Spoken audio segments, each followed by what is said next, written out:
Hoy estamos entonces a 8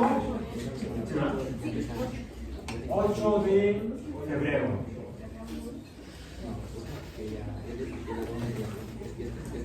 De 2024 en física biológica. Y estamos en el último tema de nuestro curso, en la última semana de nuestro curso, en el último día de nuestro curso, la UEA de física. Y mencionamos aquí que habíamos pasado desde la mecánica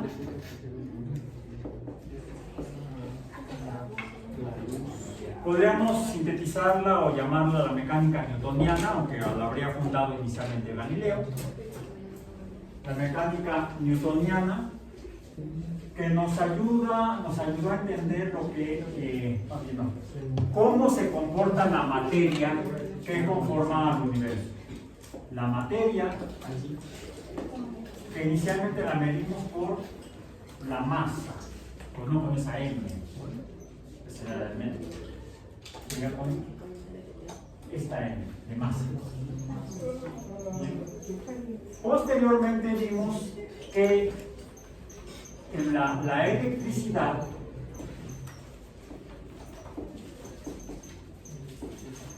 nos permitió poder sugerir que la materia, esta M, tendría en ella como uno de sus componentes, y nos preguntamos qué es la materia o de qué está hecha la materia, y salimos de la explicación aristotélica que también mencionamos previamente, que eran tierra, aire, agua y fuego, ¿no?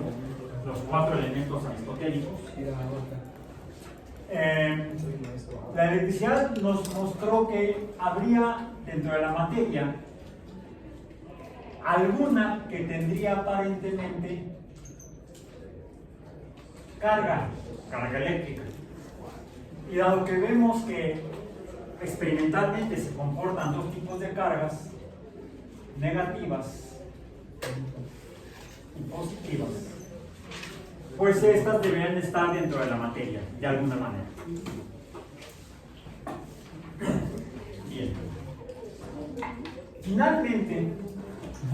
Finalmente, llegamos a través de revisar también el fenómeno del magnetismo,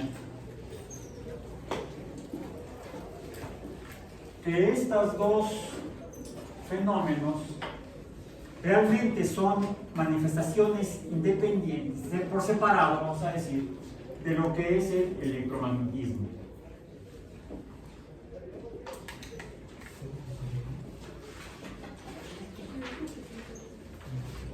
Que vimos que es un fenómeno que se comporta como ondas, y como ondas se caracterizan principalmente por una cantidad, así como la masa, la materia se puede caracterizar por la materia que la conforma. Las ondas se pueden caracterizar por la frecuencia. Bien. Vimos entonces que estas ondas, dependiendo de la frecuencia, las podemos ver o algunas no las podemos ver. Sin embargo, las percibimos de alguna manera, como el calor. No lo vemos, pero sí lo sentimos. Y la diferencia entre las ondas de calor y las visibles están en la cantidad que llaman la frecuencia. Dentro del estudio de la... y además, precisamente, estas ondas, unas de estas serían luz visible, entre comillas blanca, pero vimos desde la óptica que estuvo entre la mecánica y la electricidad, que fue el estudio de la luz, inicialmente a partir de como lo hizo Newton. Newton nos sale por todos lados cuando abordamos la física, o por muchos lados, no por todos. Vimos que la luz blanca como una entidad única, no existe, sino que es el producto de la interacción o combinación de luces de diferentes frecuencias, de diferentes colores. Y eso nos llevó a entender entonces que lo que llamamos calor, que habíamos visto previamente, incluso también antes de la electricidad y el magnetismo, en algo que parecería derivado de la mecánica, al estudiar la conformación de la materia que puede existir, la diferencia entre los estados de agregación se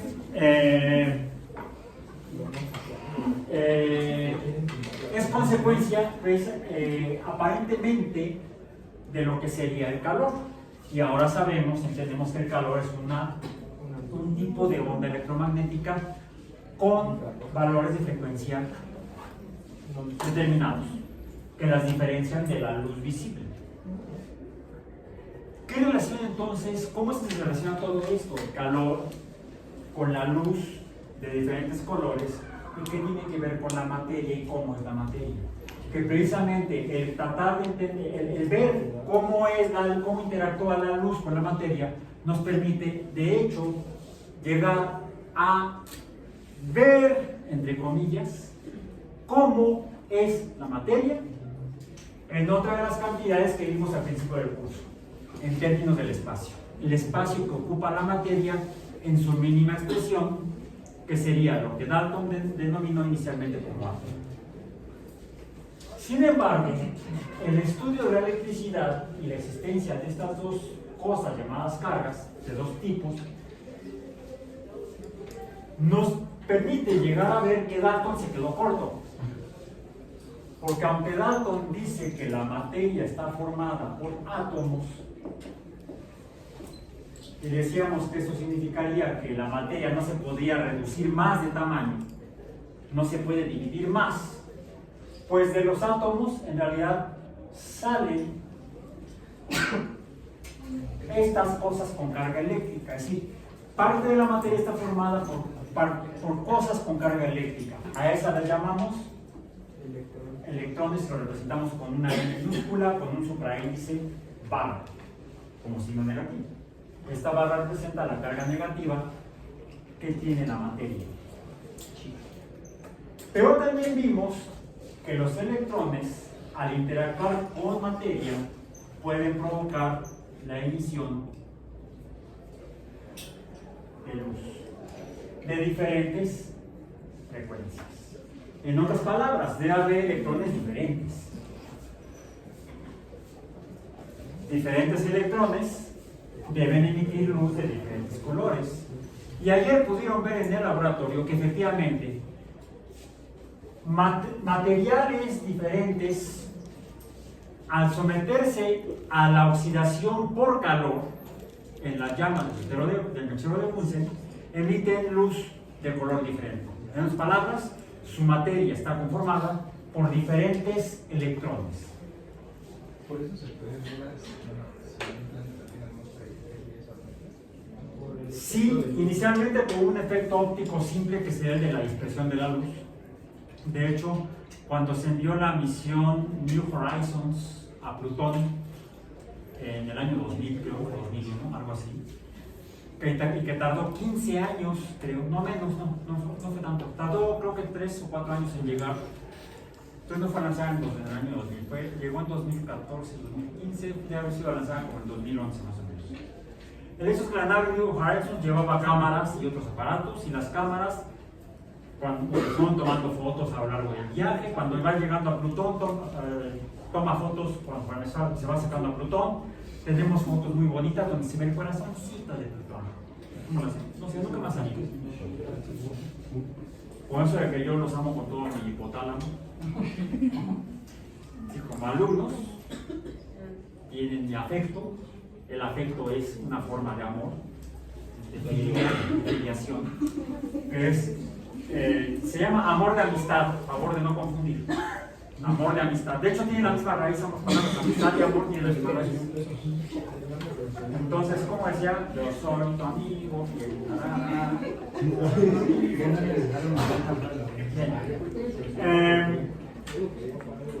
En una fotografía que tomó la New Horizons de Plutón, se ve una forma geológica en la superficie como de un corazoncillo. Ah, mira, así me salió. Bien. Pero eso fue cuando se estaba acercando a Plutón la nave. Como Plutón está más lejos del Sol que la Tierra, pues realmente la nave venía de la Tierra está cerca del Sol. Al acercarse a Plutón, era evidente que esta cara de Plutón estuviera siendo iluminada por el Sol. Entonces, por eso pudo tomar fotografías en la cámara de la nave New Horizons. Pero fue lo que se llama en vuelos espaciales o misiones espaciales un sobrevuelo, es decir, no aterrizó. Alguien diría, no, es que no llegó a la Tierra, porque cuando llegaron a la Luna, alunizaron. Y cuando llegan a Marte, amartizaron. Y si llegan a Plutón, llegaron allá. Es, otra vez hablando del español, me parece una exageración el decir cuando algo toca superficie en otro cuerpo astronómico, llamarlo como por el cuerpo astronómico. Si llegara una nave a Mercurio, suena ridículo. Suena absurdo, perdón. Mejor digamos, aterrizó de que tocó tierra de Venus, de Mercurio, de donde haya sido. O pues, algo que. Las naves gringas, salvo el transbordador espacial que aterrizaron en una pista. A pistazo. Pistearon. No, caen en el agua, caen en el mar. Le dicen que aguatizan. Descienden sobre el agua. El hecho es que la nave no descendió en la superficie de Plutón, tampoco entró en órbita, sino que pasó por ahí. Adiós. ¿Sí? Se le llama sobrevuelo. Hizo el sobrevuelo de Plutón, tomó además fotos de los demás satélites de Plutón, como Caronte y otros. Y después de pasar Plutón, siguió tomando fotos desde el otro lado. Y en una fotografía se ve, pues obviamente, el lado oculto o oscuro, el lado oscuro de Plutón, y se ve un bordecito azul.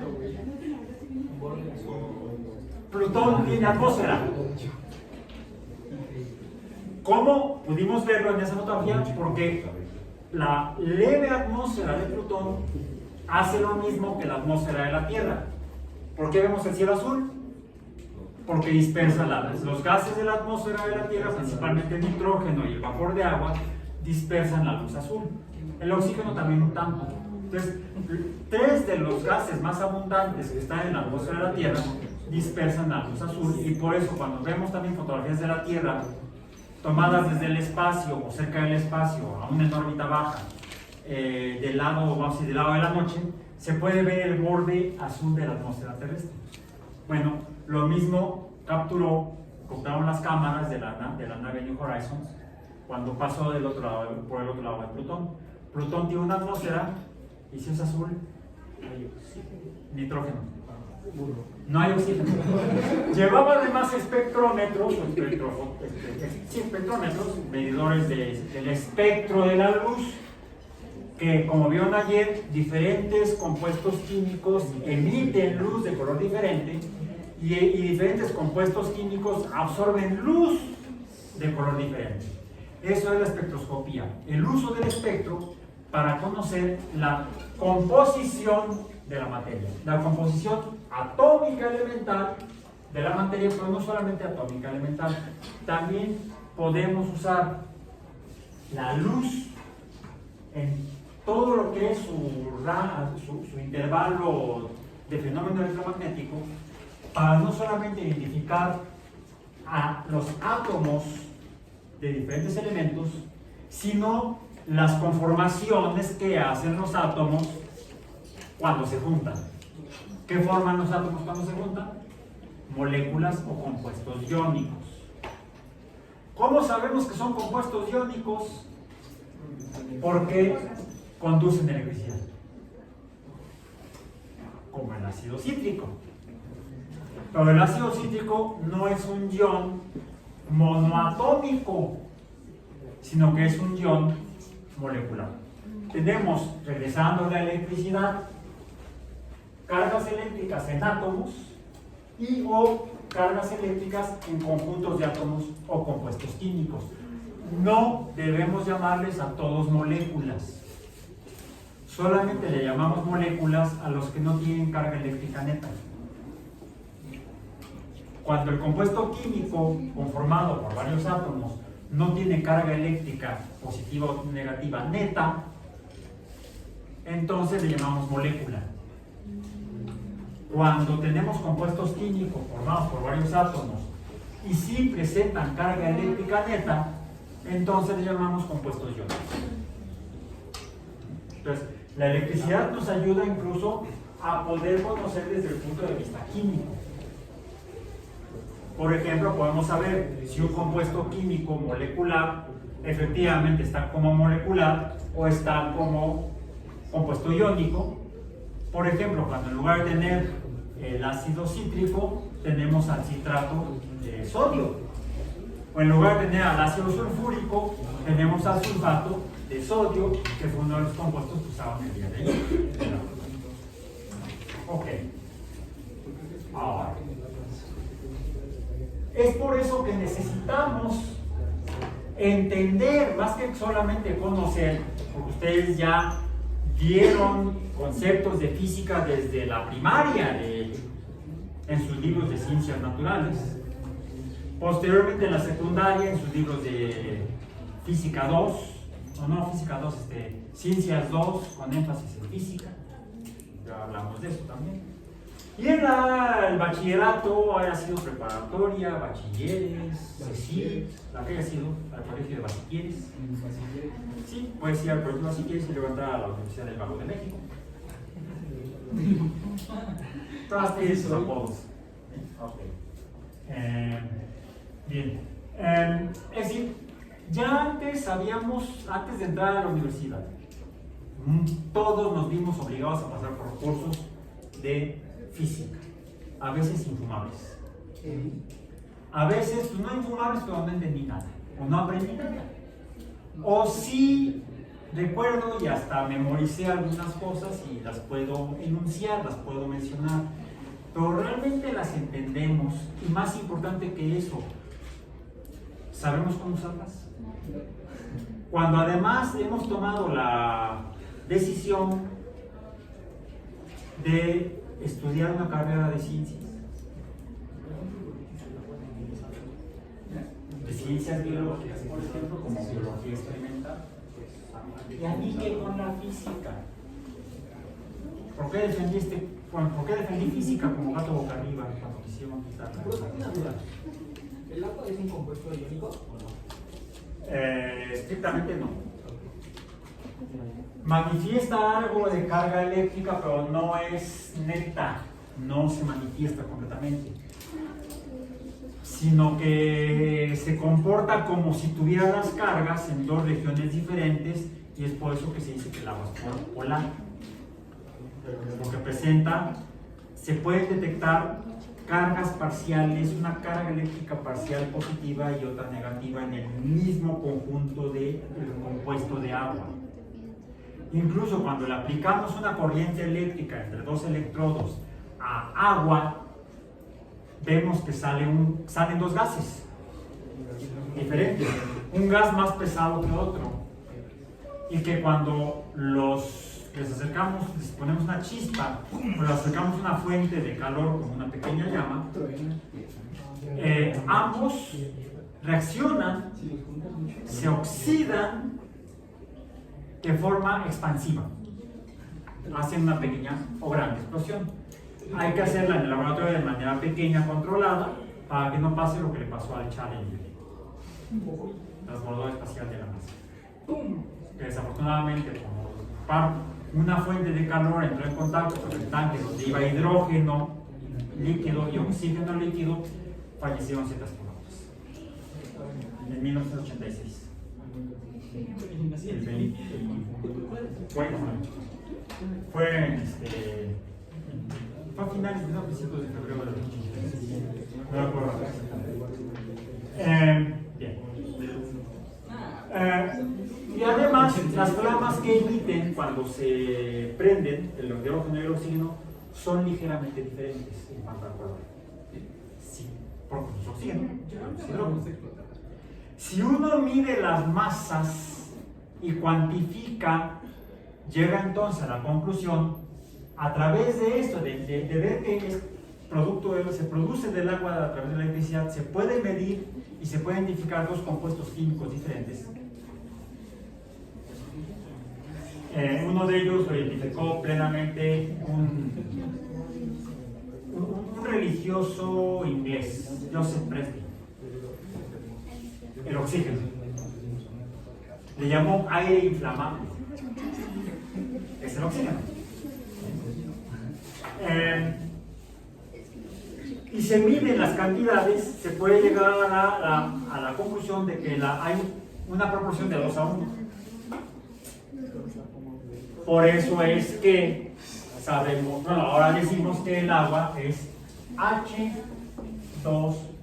Esto debido a la electricidad. ¿Sí? Y la medición de masas.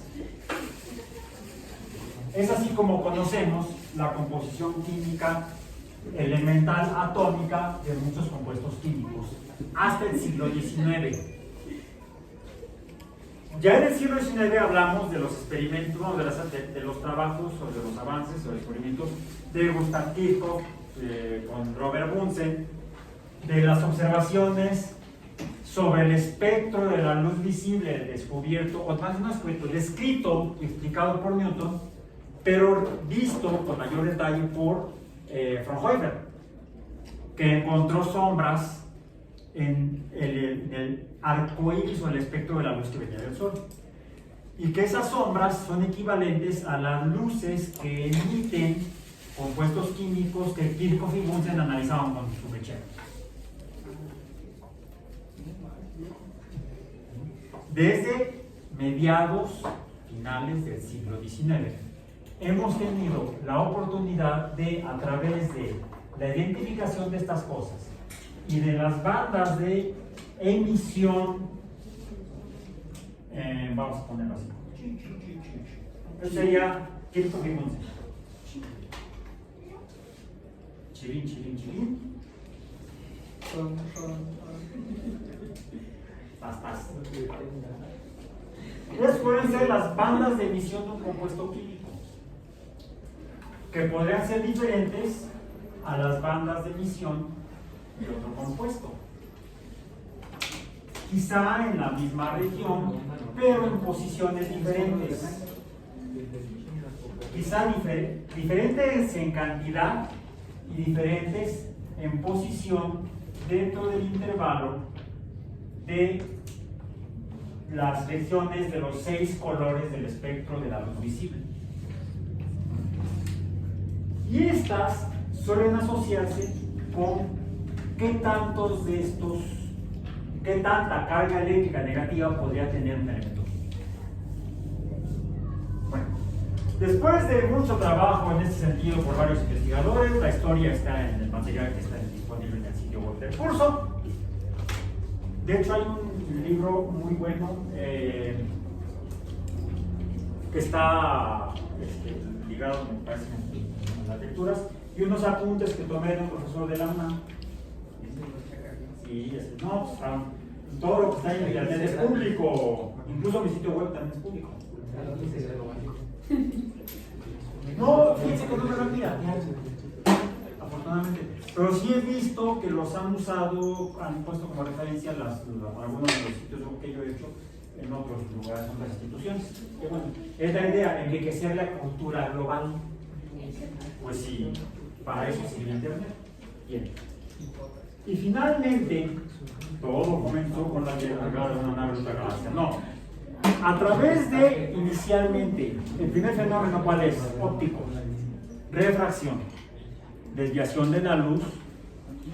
Esto es en realidad un proyector, un vaso con agua, un vaso de precipitados con agua, y vemos cómo desvía la luz por refracción.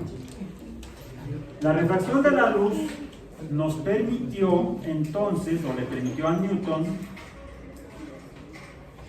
yo por aquí lo tenía, es más, también la refracción de la luz también nos muestra, por eso se ve el atardecer rojo o amarillo o anaranjado. Y esta imagen es del sol en el horizonte a lo largo de un año. Sola estética. No, esto es lo que nos dice que la Tierra está inclinada y además se mueve alrededor. Se mueve alrededor del sol. Déjenme ver, ¿qué más? Por acá estaba yo buscando.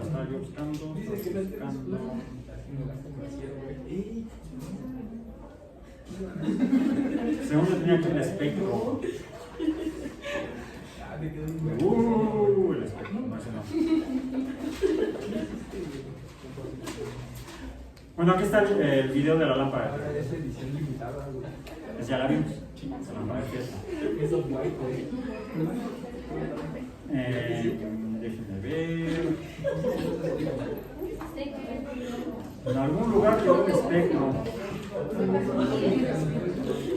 Aquí está. Aquí está.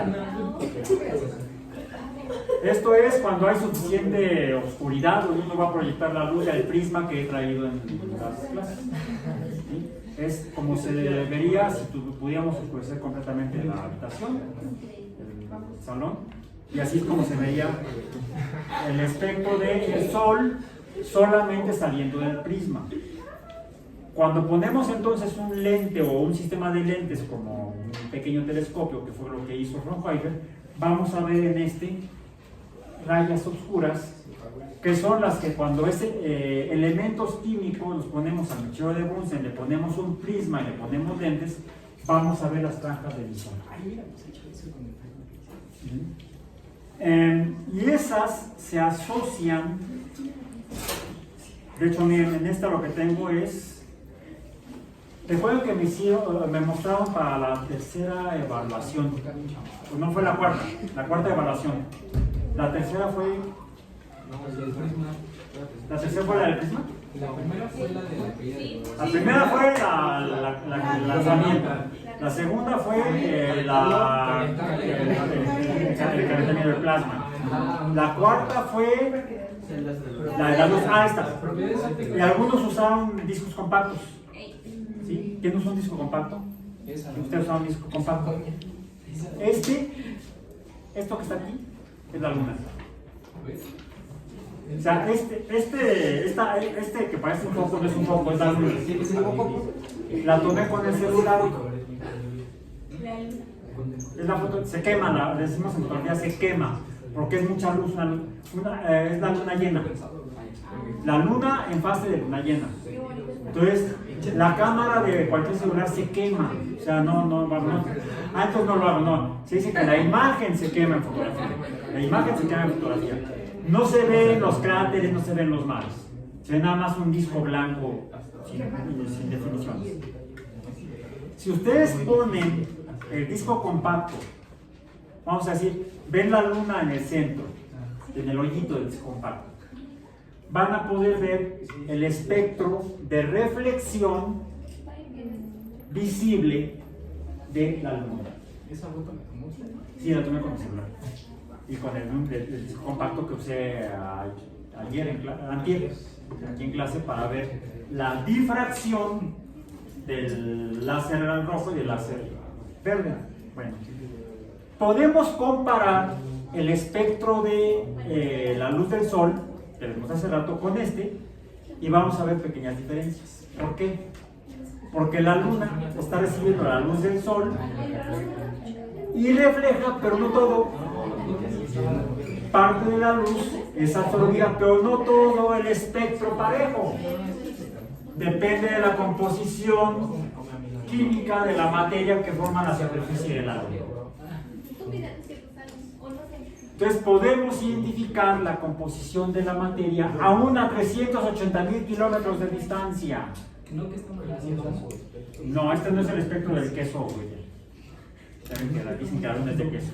Estamos en una zona, güey. ¿Cómo que en una zona? No que primero planista y luego zona, güey. Bueno, ok. Eso es cuando usamos luz visible de manera gruesa. Cuando usamos en los espectros de Kirchhoff y Bunsen o los espectros de Fraunhofer, lo que estamos viendo es a los componentes de los átomos de la materia. Es decir, al menos inicialmente los electrones. Ya sea por emisión, porque emiten por corriente eléctrica, o porque están absorbidos. Inicialmente los químicos, mencionamos a Presley, identificaban a la materia por su apariencia física. El azufre es amarillo, el carbono es negro, el cobre es cobre. ¿Vale? Anaranjado, rojizo, mejor decimos que es color cobre. ¿Sí? O como decía el pintor aquel, negro medianoche. ¿Cómo? Había un pintor que se ve en la televisión, Bob Ross. Ah, sí, el 11. Sí, el de los árboles felices. Hablaba que presentaba al principio del programa, decía cuáles eran las pinturas que usaban los colores y hablaba del negro medianoche. Bueno, entonces, podemos,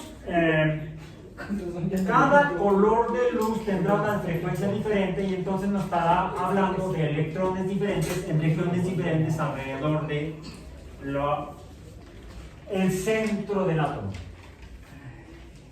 Ya mencioné ayer que el centro del átomo fue identificado y caracterizado eléctricamente por Rutherford como un centro masivo con carga positiva. Entonces, desde el siglo XIX, sabemos, bueno, fue 1899, 1900, cuando esos experimentos. Desde ese momento supimos que los átomos están conformados al menos por una carga positiva y una negativa. Y son esas las que nos interesan como biólogos. No necesitamos meternos más adentro del átomo como biólogos. Por interés cultural podemos hacerlo. Pero no, los fenómenos biológicos no tienen asociación en su comportamiento, tanto microscópico como macroscópico, con la conformación de la materia más allá del núcleo atómico. Toda la materia biológica se comporta, funciona con base en mecánica, electricidad, magnetismo y electromagnetismo. No tenemos por qué entrar a la física atómica nuclear. Salvo recordando los parámetros básicos de masa atómica, número atómico de los elementos, cuando tenemos que trabajar con la materia a nivel molecular, para entender cómo están conformadas las biomoléculas, por ejemplo, y qué biomolécula interactuará con qué biomolécula, con cuál no, con qué compuesto químico no biológico, tal vez con qué metabolito catiónico metálico, con cuál mineral, en qué caso será un cofactor, en qué caso será un contaminante, en qué caso puede ser un tóxico o incluso algo letal. Porque el comportamiento de la materia biológica a nivel molecular, toda está gobernada por fuerzas eléctricas. Si una membrana, una célula en su membrana interactúa con algún metabolito, es por fuerzas electrostáticas. Si algo se le va a pegar a la membrana de una célula, es por fuerzas electrostáticas. Y la forma en la que estén distribuidas las fuerzas electrostáticas. Hablamos de una relación de forma o estereoquímica. La forma de la materia. ¿Cómo sabemos qué forma tiene la materia? Primero tenemos que identificar qué compuestos químicos los conforman, los componen, y eso necesitamos acudir a las pruebas químicas más elementales, más esenciales, identificar un compuesto si es ácido, si es alcalino, y eso cómo lo hacemos. Con el comportamiento de las cargas eléctricas en solución, usando el concepto de pH. Y eso es electroquímica.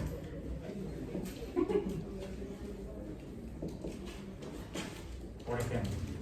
Ahora, pH es para el caso del hidrógeno. Pero quizá también necesitemos no identificar el hidrógeno, sino a otra cosa que tuviera carga. Bueno, lo podemos hacer con electroquímica, con electrodos. Lo que hacemos es medir potenciales eléctricos. Usamos la ecuación de Nernst. Pero eso nada más nos da las características eléctricas y quizá de interacción entre compuestos. Pero ¿cómo son? Necesitamos verlos, entre comillas. Necesitamos electromagnetismo. Ahora, ya mencionamos que más allá de la luz, bueno, después del azul estaría el violeta, y más allá del violeta, aquí estaría el violeta.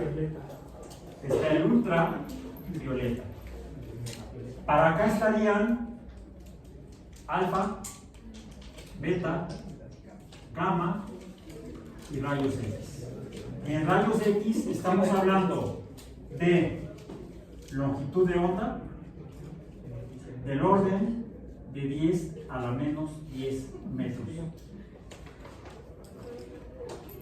10 a la menos 10 metros. Y esto es el núcleo atómico.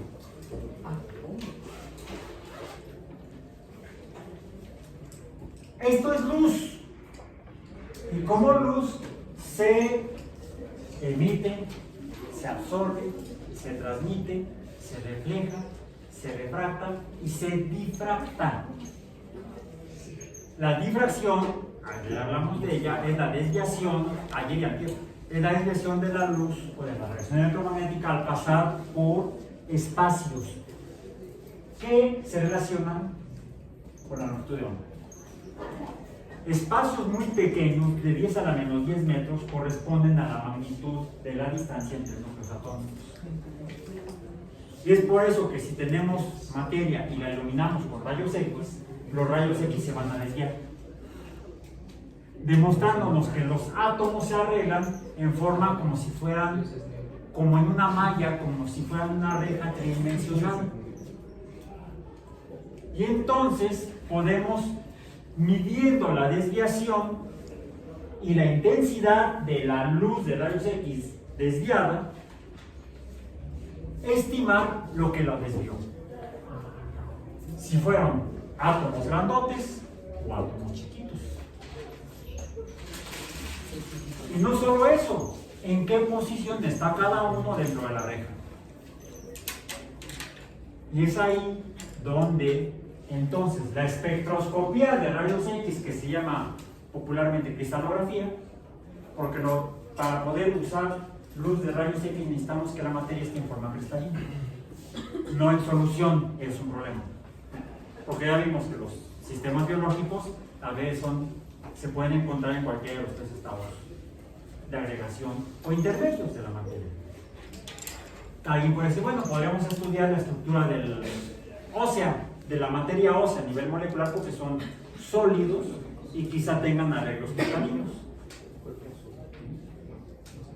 O quizá no necesariamente los esqueletos óseos calcificados de los vertebrados, sino que quizá algunas otras estructuras rígidas de los sistemas biológicos. Bueno, la realidad es que también podemos cristalizar prácticamente cualquier compuesto químico, incluso orgánico, como azúcares. De hecho, los conocemos como cristales. ¿O qué es lo que tenemos en la azucarera? Cristales de sacarosa.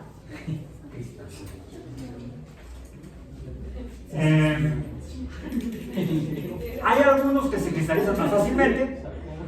Hay algunos que cuestan uno y la mitad del otro cristalizados, como las proteínas, y sobre todo las proteínas que están dentro de las membranas de las células son las de más dificultad para cristalizarlas. Una vez cristalizadas podemos iluminarlas con rayos X y podemos obtener los patrones de difracción para poder estimar cómo están arregladas las moléculas. Y es así como se llegó a conocer, por ejemplo, la estructura de moléculas pequeñitas simples. ¿Esto qué sería? A ver, ¿qué le ven?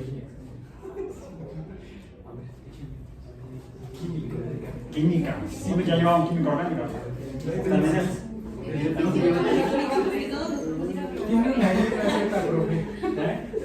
No se preocupen, esta está en el sitio web que tienen que consultar para su última evaluación.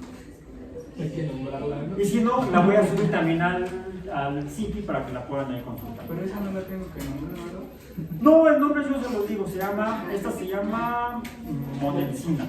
El nombre está muy bonito, ¿no? Bueno, estas son las primeras estructuras que en el siglo XX empezamos a modelar de moléculas, por ejemplo, orgánicas. Bien. Finalmente, a través de ese fenómeno de difracción o desviación, pudimos estimar la magnitud del tamaño de los átomos. Y quizá hacer modelos un poquito más bonitos como este.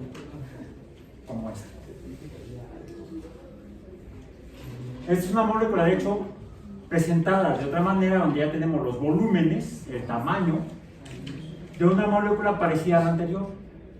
De hecho, los rojos representan oxígenos, los negros carbonos y los blancos hidrógenos. Vemos aquí oxígenos, como en la otra molécula, también vimos oxígenos. Si tenemos carbono, oxígeno, carbono, tenemos un grupo éter. Si tenemos carbono, doble enlace oxígeno y otro oxígeno para acá, ¿eso qué es? Un ácido carboxílico. Entonces, esta molécula tiene grupos carboxilo y grupos éter. Y acá tenemos un oxígeno, bueno, los oxígenos solitos volando, no, aquí nos falta el hidrógeno. Hay un detalle en cuanto a la cristalografía de rayos X, a la difracción de rayos X. No podemos ver hidrógeno, son demasiado pequeños. No vemos los núcleos de hidrógeno, podemos ver los núcleos de los átomos más grandes. ¿Cómo le hacemos entonces para poder ver a los hidrógenos? Acudimos a la otra región opuesta del espectro electromagnético.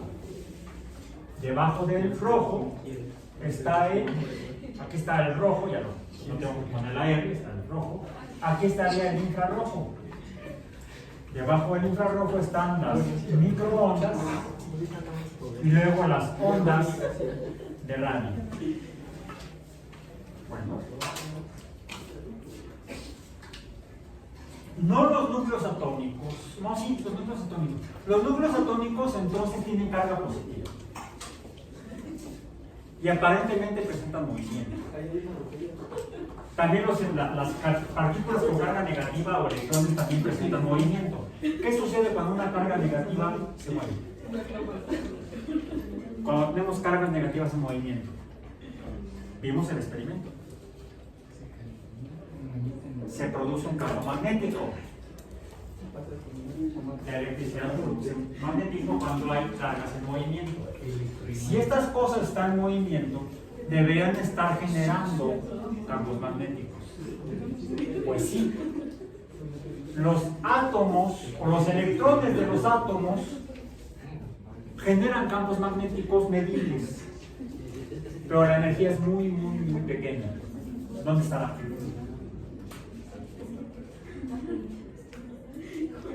Está aquí. Es tan pequeña que está en el orden de ondas de radio.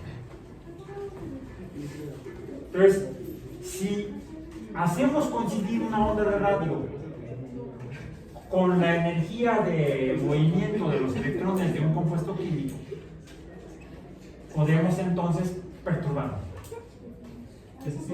¿Perdón? ¿Eso es como pueden medir qué material, qué elementos están en los materiales? Con ondas de radio. Yo lo hice. Y tengo aquí la evidencia.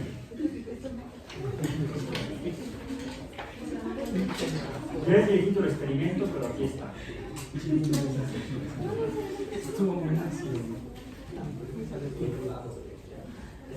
Esto es Para eso sirven también los imanes, el magnetismo. Ahí está. Eso es una molécula parecida a la primera que les mostré, la que estaba en rayitas, con cobre.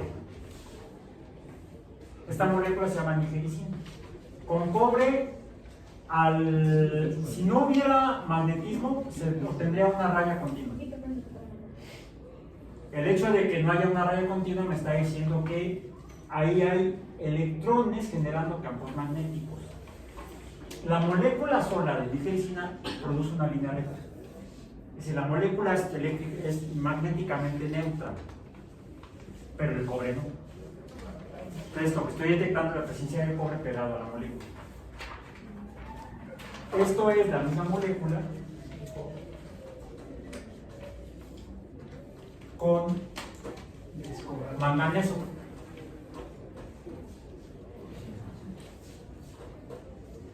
Se ven diferentes.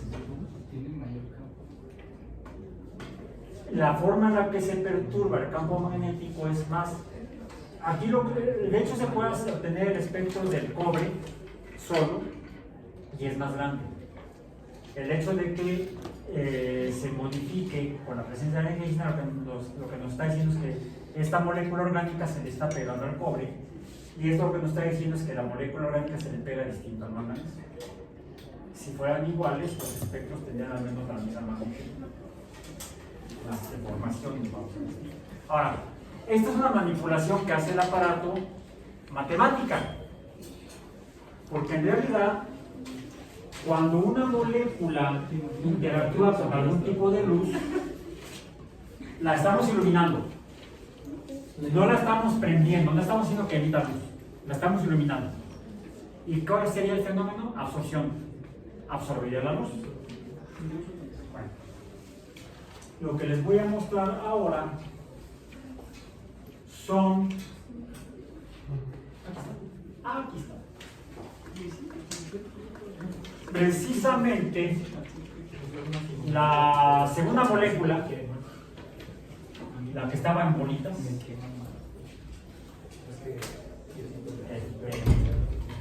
son ya un poco más grande, porque este es de cartón. Estas son de papel albanés, son de cartón, de cartón con cartulina. Esto es. No, mentira, tengo que venir para acá. Lo estoy poniendo en la región. Esta es ultravioleta. 200 nanómetros a 400 nanómetros. Ayer les dije que la luz visible empieza en 400. Esto es ultravioleta. De hecho, la molécula es un polvo blanco, no tiene color. Cuando la disuelven en un solvente donde se disuelva, no se disuelve en agua, tienen que ser solventes orgánicos. Entonces obtiene un líquido incoloro. No absorbe ni refleja luz blanca, luz visible. Pero sí absorbe, y es esta línea que viene por acá, baja, baja, baja, baja, absorbe ultravioleta entre 200 y 280 nanómetros, más o menos. Absorbe luz ultravioleta. Cuando le pongo cobre, aumenta la absorción en 280 y disminuye la absorción en 200 nanómetros. No, esto solamente, de hecho, tampoco cambia el color. Sí, puedes llegar a ver, dependiendo de la sal que uses de cobre para que le pongas, pues le sale rociado, que le pongas al polvo blanco. De hecho, todo esto se hace en solución. Tienes el polvo blanco, lo pones en un solvente. De entrada, imagina que usas cloruro de cobre, cloruro cúprico. El cloruro cúprico no es soluble en solventes orgánicos, es soluble en agua. Ya les dije, traten de disolver sal de cocina o sal de mesa o cloruro de sodio en aceite de cocina, no se disuelve. Bueno, y lo mismo, ninguna sal metálica de cloruros, por ejemplo, cloruro cúprico, es soluble en solventes orgánicos. Yo al ponerlo en el solvente orgánico donde está la molécula, la sal metálica se disuelve. ¿Por qué? No es que se esté mezclando con el solvente orgánico, sino que se le está pegando a la molécula que está disuelta en el solvente orgánico. ¿Por qué se le pega? Por las cargas electromagnéticas. El metal es positivo y la molécula les mostré que tiene oxígenos. Y dijimos que el oxígeno está del lado derecho de la tabla periódica, tiene carga negativa, parcial, por cierto. No es aniónico totalmente. Pero ese montón de cargas eléctricas negativas parciales, decimos, son suficientes para pegar electrostáticamente al cobre. Y se ve un poquito azul, dependiendo de la sal, la mezcla, vamos a decir, la solución. Es una solución real, no es una suspensión. No produce efecto tinta, no dispersa la luz. Cuando la pongo en un espectrómetro con lámpara de ultravioleta, veo que lo que sería la máxima absorción a 200 nanómetros, 210 nanómetros, disminuye casi a cero y aumenta la absorción acá. Bueno, ¿qué es lo que está absorbiendo luz aquí? Luz ultravioleta, en 200 nanómetros, el grupo carboxilo. El carboxilo del ácido. ¿Dónde se está pegando el cobre? Principalmente por alteración electrostática en el carboxilo. Por eso modifica la absorción del carboxilo. La espectroscopía no solamente nos permite identificar a la materia, sino identificar cómo interactúa la materia de diferente tipo entre sí, o si no interactúa. Si no interactúa, lo que se obtiene es, aquí sería una línea plana y aquí sería el espectro solito de la molécula. Es por eso que les digo que la espectroscopía es una de las herramientas, si no es que la herramienta más poderosa para conocer, al menos a nivel de composición del universo. Tanto en Plutón como en otras galaxias, incluso si no tengas que enviar naves, con un telescopio que tenga un buen espejo y un buen difractor, un buen prisma, vamos a decir, será un o en el mundo de lo muy pequeño, que es el mundo de nosotros los biólogos, sobre todo de la biología experimental. Porque lo que nos interesa es entender cómo funciona la vida en cuanto a la interacción de sus componentes, de sus biomoléculas constituyentes. Azúcares, grasas, proteínas, ácidos nucleicos y los metabolitos que forman parte de su funcionamiento. Ahora, el tema final del curso es la mecánica a este nivel, y ya no es la mecánica newtoniana, es la mecánica según define la energía, no la energía mecánica newtoniana, sino la energía al nivel de lo que nos permite identificar, por ejemplo, la cantidad de energía específica de un electrón en tal posición, o de un portador de luz o fotón en interacción con tal molécula o con tal átomo. Y esa cantidad tiene que ver con el por qué se ve el espectro finalmente de Kirchhoff y Bunsen o de Fraunhofer como rayas y no como el continuo de Newton. Estas rayas de color específico nos están hablando entonces de qué? De una cantidad de frecuencia, de un número de frecuencia específico. Es este valor y no el intermedio entre estas dos rayas. De hecho, el valor intermedio entre estas dos rayas para este compuesto químico no existe. Son valores específicos los que nos dicen cómo está conformada la materia en cuanto a sus partículas esenciales que las conforman.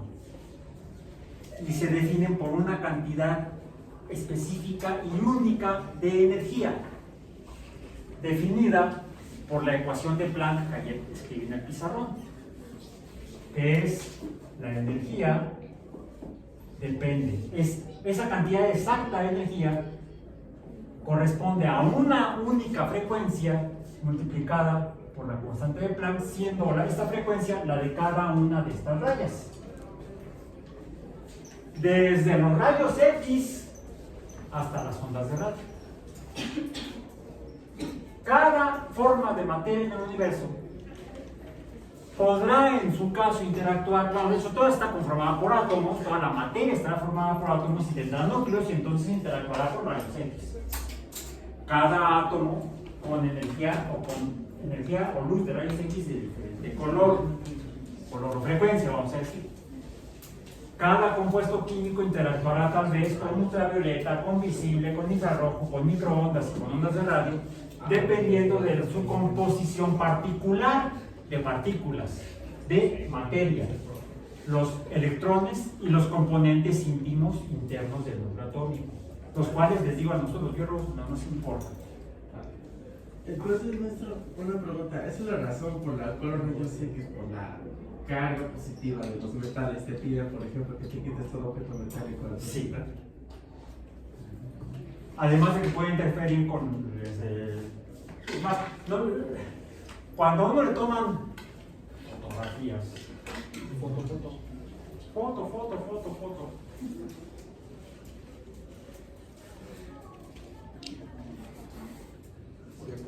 Ya se las enseñé incluso. Mi foto muy íntima de mí.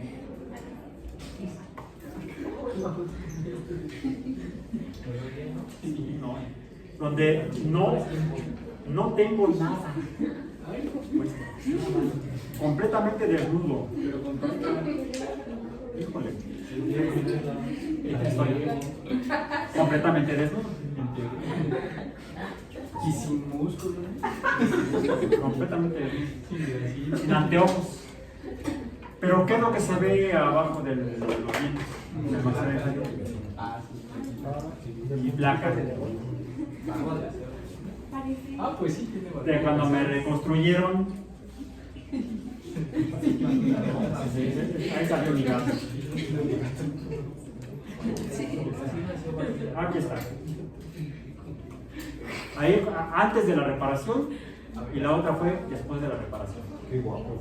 Vaya hielo.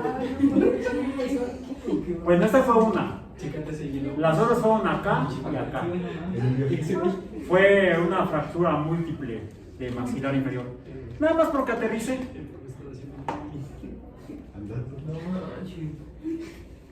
Fue una experiencia newtoniana. Fue una torpeza de mi parte. Salí a pasar con mi perro y todo por andar en el pinche celular. No el perro, yo. Andaba yo aquí con el perro acá en la mano, no estaba yo con el perro acá en la mano. Y de repente vio otros perros por allá, se echó a correr. Y yo no vi la banqueta y me tropecé y volé como unos 5 metros y aterricé de maxilar.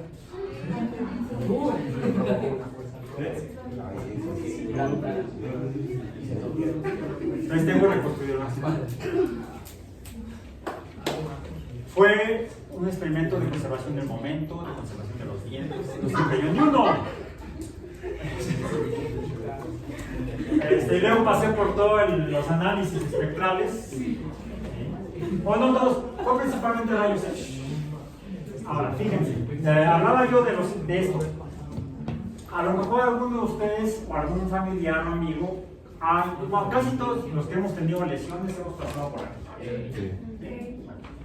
En los laboratorios clínicos, cuando nos toman muestras de fluidos, sangre, usan principalmente ultravioleta, visible y a veces infrarrojo. Cuando están mal de la rodilla o de alguna parte por ahí, los meten a aquí, aparato de resonancia magnética nuclear. Los núcleos atómicos tienen la carga eléctrica positiva de los protones, ¿sí? Y están en movimiento, generan campos magnéticos. La energía del campo magnético del núcleo es equivalente a ondas de radio. yo lo he llegado a usar, o llegué a usar la resonancia magnética nuclear, que sí permite ver los átomos de hidrógeno. No podemos verlos con rayos X, verlos entre comillas, pero sí podemos detectarlos e identificar sus cambios dentro de una estructura molecular mediante resonancia magnética del núcleo de hidrógeno. Estos resultados no los tengo aquí porque estos experimentos los hice, estos son de mi tesis doctoral. Los otros los hice para mi tesis de maestría. Y esos resultados no se me quedaron en algún lado. A lo mejor se ocultados en el edificio cuando sea. O no, no sé, tuve que tirar un montón de papeles a la basura. Porque tuvimos que evacuar el edificio. Entonces rescaté lo mínimo y parte de lo que rescaté fueron mis experimentos de resonancia. Esto es resonancia magnética de electrones, que permite ver precisamente la interacción entre moléculas que tengan electrones no apareados. Depende, en el caso de los metales, del número de oxidación. Y en el caso de moléculas orgánicas, si son radicales libres. ¿Cómo lo harían para los que no son metálicos o los que son, digamos, carga más negativa? Lo que tienes que ver es tener un estimado de cómo es el compuesto químico de tu interés y hacer un previo de cuál sería la región del espectro que podría interactuar con la parte que crees que tiene que ver con el fenómeno. Hay mucho trabajo de investigación documental previo. Y eso tiene que ver con su última evaluación. En la última evaluación dice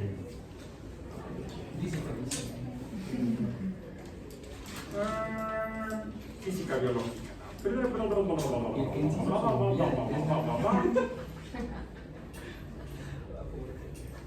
Espectro electromagnético y mecánica cuántica. ¿Por qué mecánica cuántica? Porque esta es la ecuación de Planck, que lo que dice que la cantidad de energía para cada componente de la materia es única. Es una cantidad fija de energía. La materia en el universo y la energía están relacionadas por este tipo de interacción.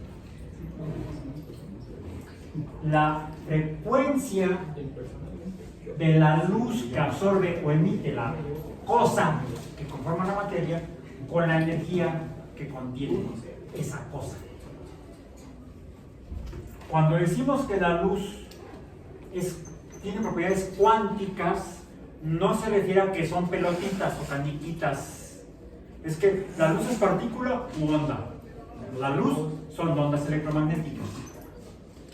Y entonces la teoría cuántica dice que cada tipo de luz, cada tipo de onda de luz cuenta con una cantidad o quantum de energía específico. ¿Pero por qué se dice que la luz está compuesta por fotones? Porque cada fotón tiene una cantidad específica. Pero entonces los fotones no son moléculas. No, los fotones serían...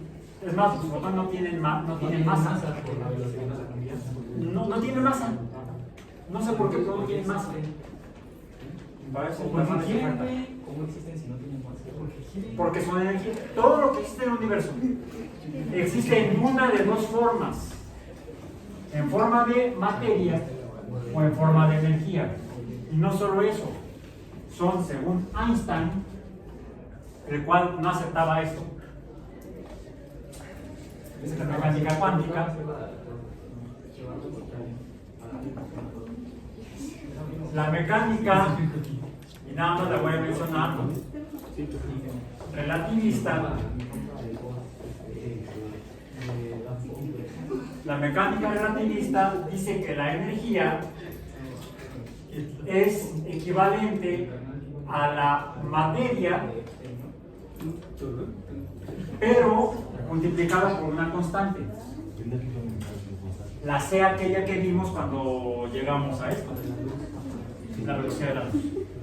O sea, no es que se mueva la velocidad de la luz, así como esta energía es igual a la frecuencia multiplicada por una constante, que es la constante de Planck, y la fuerza eléctrica es igual al producto de las cargas entre el cuadrado de la distancia multiplicado por una constante, y la fuerza magnética es igual al producto de los polos entre el cuadrado de la distancia multiplicado por una constante, y la fuerza gravitacional es igual al producto de las masas entre el cuadrado de la distancia multiplicado por una constante.